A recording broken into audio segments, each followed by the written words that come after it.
Elis Damayantinur dengan stambuk 083 2019 0185, Prodi Agribisnis Fakultas Pertanian Universitas Muslim Indonesia. Adapun dosen mengajar mata kuliah Ekonomi Kelembagaan kelas C1 yaitu Dr. Andi Maslia Tenrisau Adam, SP, MSI.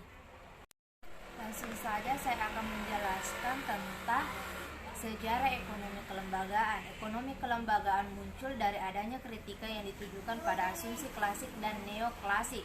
Dengan kita mempelajari ekonomi kelembagaan, maka kita akan mengetahui adanya kegagalan-kegagalan, salah satunya adanya kegagalan pasar. Kegagalan pasar ini yang diabaikan atau tidak dipikirkan oleh kaum klasik atau neoklasik. Di sini ekonomi kelembagaan berperan untuk mengusut apa yang menyebabkan kegagalan pasar tersebut. Ekonomi kelembagaan ini memikirkan apa yang tidak dipikirkan oleh asumsi klasik dan neoklasik, yaitu bahwasanya tingkat efisien setiap individu atau kelompok itu berbeda. Jadi pada intinya ekonomi kelembagaan adalah ekonomi yang menekankan pada hak kepemilikan mereka yang memiliki faktor produksi, mempunyai keluasaan atau wewenang untuk mengatur dan berperan dalam sektor perekonomian serta pengembangan. Dalam hal ini pemilik faktor produksi menjadi pelaku pengembangan perekonomian, sedangkan dalam prakteknya banyaknya faktor-faktor yang mempengaruhi individu dalam mengambil keputusan seperti faktor sosial, politik, dan lainnya. Adapun ekonomi kelembagaan baru menjelaskan adanya kelemahan dalam pemahaman ekonomi neoklasik seperti 1. Pasar dapat berjalan dengan sempurna tanpa biaya karena informasi telah tersebar secara luas dan merata sehingga pembeli tahu benar barang atau jasa apa yang akan dibelinya. Yang kedua, persaingan berjalan dengan sempurna sehingga produsen barang atau jasa dapat menekankan harga barang atau jasa yang dijual atau dibeli sehingga dapat menjadi murah. Yang ketiga, transaksi tanpa adanya biaya. Yang keempat, penegakan hak kepemilikan properti tidak memerlukan biaya.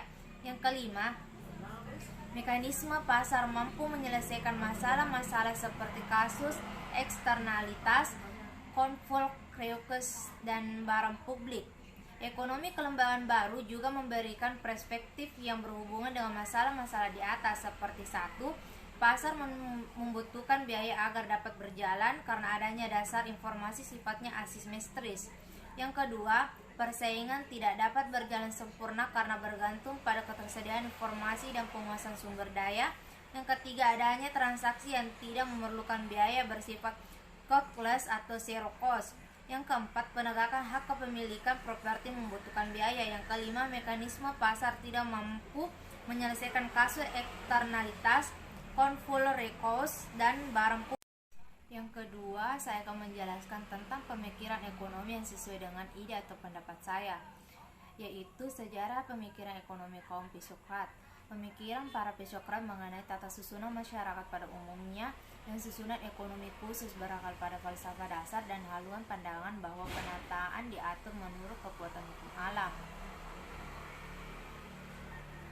Hukum ekonomi yang bersesuai dengan hukum alam ini menjadi alam. Dalam hal ini, tanah sebagai satu-satunya sumber kemakmuran masyarakat. Kegiatan industri dan perdagangan dinilai tidak produktif karena kegiatan industri hanya mengubah bentuk atau sifat barang.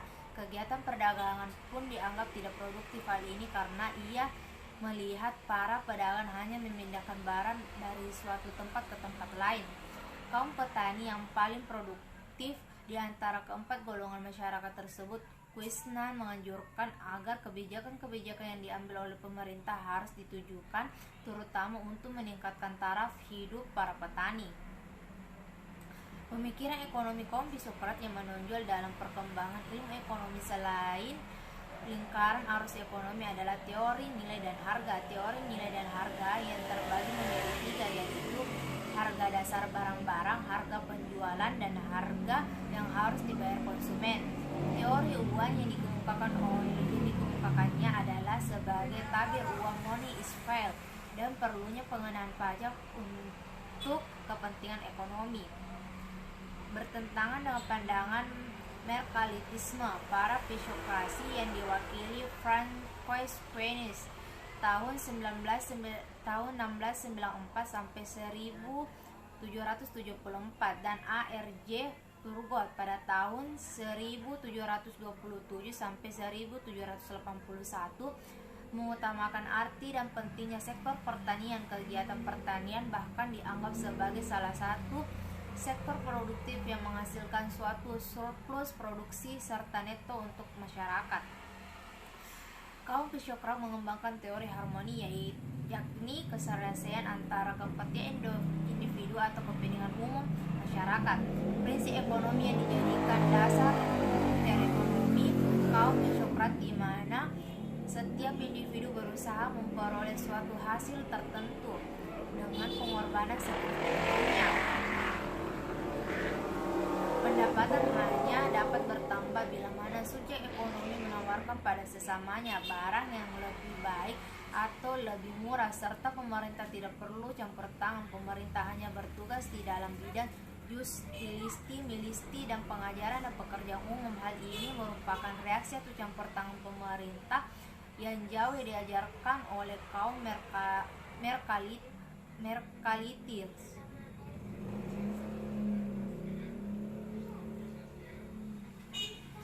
Penduduk doktrin ini berpendapat bahwa suatu perekonomian perusahaan swasta, private enterprise economy, akan mencapai tingkat efisiensi yang lebih tinggi dalam pengalokasian dan penggunaan sumber-sumber ekonomi yang langka, dan akan mencapai pertumbuhan ekonomi yang lebih besar bila dibandingkan dengan perekonomian yang terencana secara pusat, central planned economy.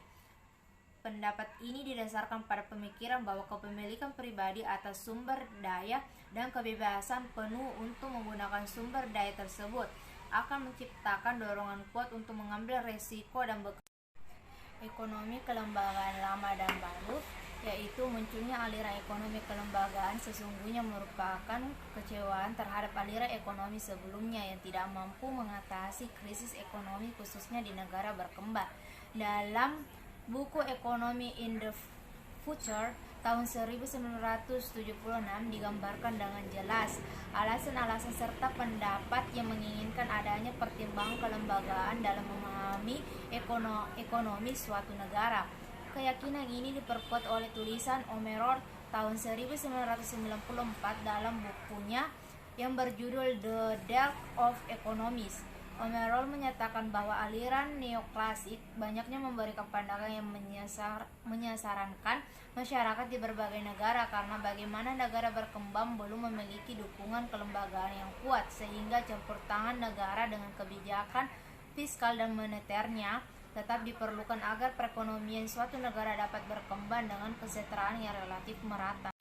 Demikianlah yang ingin saya sampaikan, kurang dan lebihnya mohon dimaafkan. Wabillahi taufiq wal hidayah. Wassalamualaikum warahmatullahi wabarakatuh.